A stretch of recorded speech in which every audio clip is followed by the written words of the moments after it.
کچھ پروفیسر ہیں، کچھ لیکچرار ہیں، کچھ بظاہر ڈاکٹر ہیں، بظاہر پڑھے لکھے لوگ ہیں. وہ پڑھے لکھے ہیں میڈیکل میں، مگر سمجھنے لگتے ہیں کہ وہ دین میں بھی پڑھے لکھے ہیں. وہ اپنے آپ کو دھوکہ دے رہے ہوتے ہیں. جیسے میں اگر سمجھ بیٹھوں کہ میں میڈیکل کے بارے میں بہت کچھ جانتا ہوں تو یہ میں اپنے آپ کو دھوکہ دوں گا نا جی. تو وہ بعض ہمارے ہاں کالجوں میں، یونیورسٹیز میں شیعہ شخصیات ہیں جو اپنے آپ کو بڑا سمجھنے کے بعد پھر رائے دینے لگتی ہیں. یہ ہمارے مولویوں نے ایسی بنائی ہوئی باتیں ہیں، مولویوں کی باتوں میں نہیں لگنا، اور پھر وہ اپنے رائے دے رہے ہوتے ہیں جی. بہت خطرناک ہے ہماری قوم میں اس وقت. چند بڑی آفتیں منڈلا رہی ہیں ہماری قوم پر، بڑی مصیبتیں منڈلا رہی ہیں جی. ان میں سے ایک مصیبت یہ ہے، ایکسپرٹ کی رائے کو ترک کر کے کسی غیر ماہر کی رائے پہ عمل کرنا تشیع نہیں ہے. ہمیں ایکسپرٹ کی رائے کی طرف توجہ دینی ہوگی، اور ایکسپرٹ کی رائے کا بانی حضرت ابو طالب کی ذات ہے. میں بہت زیادہ حاشیے میں جانے کا خوف رکھتا ہوں، کسی اور موقع پہ عرض کروں گا. ایکسپرٹ کی رائے، آغا خان ہسپتال بڑا ہسپتال ہے کراچی میں، اور ہر شہر میں اس کی برانچیں ہیں. میں ایک مسئلے میں وہاں پر میرا جانا رہا، تو میرا جو مریض تھا، جو میرا عزیز تھا جو مریض تھا، اسے مثلا ہارٹ کی پرابلم تھی، وہ دل کا مریض تھا.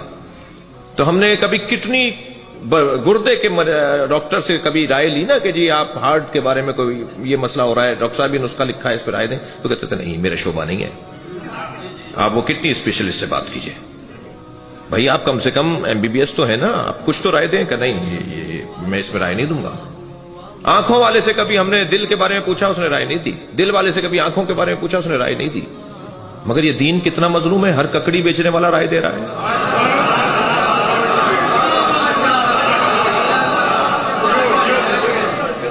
خدا کے لیے میں لمحہ فکری عرض کر رہا ہوں، اپنا نقصان ہے ہمارا. نہیں مانیں گے نہیں مانیں، نقصان اپنا ہے ہمارا. ہر شعبے کا ایک ایکسپرٹ ہوتا ہے، ہر لائن کا ایک ایکسپرٹ ہوتا ہے. اس سے ہٹ کر اگر میں چلوں گا تو میرا اپنا نقصان ہے. میں ایک جگہ بیٹھا تھا، تقلید سمجھا رہا تھا جوانوں کو. وہاں ایک ڈاکٹر صاحب بیٹھے تھے. بعد میں کہنے لگے مولانا میں پڑھا لکھا آدمی ہوں، مجھے تقلید کی ضرورت ہی نہیں ہے. آپ یہ کیا سمجھا رہے تھے جوانوں کو؟ میں نے کہا ڈاکٹر صاحب آپ پڑھے لکھے آدمی ہیں، مجھے یقیناً آپ ڈاکٹر ہیں، پڑھے لکھے ہیں. کہنے لگے میں تو کسی کی تقلید نہیں کرتا. میں نے کہا ڈاکٹر صاحب بہت اچھی بات ہے آپ نہیں کرتے، مگر مجھے ایک بات کا جواب چاہیے. میں جب بیمار ہو جاتا ہوں تو میں کسی ڈاکٹر کو نہیں دکھاتا. ہر گھر میں بچی ہوئی دوائیوں کا ڈبہ پڑا ہوا ہوتا ہے، تو میں کسی ڈاکٹر کو نہیں دکھاتا. انہی کو دیکھ لیتا ہوں، یہ فلاں ٹیبلٹ ہے، یہ فلاں سیرپ ہے. تو میں، میرے بچے، میرے گھر والے بیمار ہوتے ہیں، اسی میں سے کچھ نکال کے دے دیتا ہوں، خود بھی اپنے بچوں کو بھی دے دیتا ہوں. اور بہرحال کام چل رہا ہے. آپ بتائیے صحیح کر رہا ہوں یا نہیں؟ کہنے لگے خطرناک ہے کام،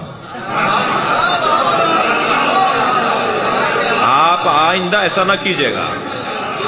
میں نے کہا ڈاکٹر صاحب میں سمجھ لیتا ہوں نا، یہ پینیڈال ہے، یہ کالپول ہے، یہ فلاں 4-6 دوائیوں کے نام تو سب کو پتا ہے نا، تو میں سمجھ لیتا ہوں. کہنے لگے بغیر میڈیکل پڑھے، بغیر میڈیسن کے پڑھے ہوئے آپ کیسے سمجھ لیتے ہیں؟ میں نے کہا جیسے بغیر دین پڑھے ہوئے آپ دین سمجھ لیں گے.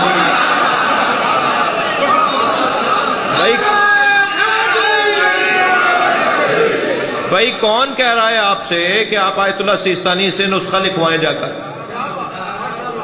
کہ میرے سر میں درد ہو رہا ہے 6 مہینے سے، آیت اللہ سیستانی صاحب نسخہ لکھ دیجئے کہ کیا دوا کھاؤں؟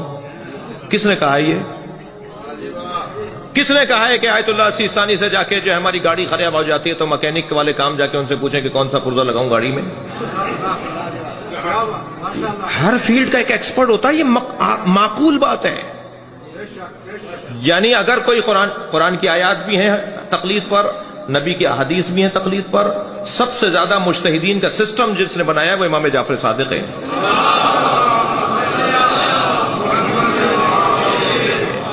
امام عسکری کی سب سے زیادہ حدیثیں ہیں تقلید کے اوپر، کیونکہ امام کو پتا تھا کہ اب غیبت کا دور شروع ہو رہا ہے. ایک حدیث نہیں ہے.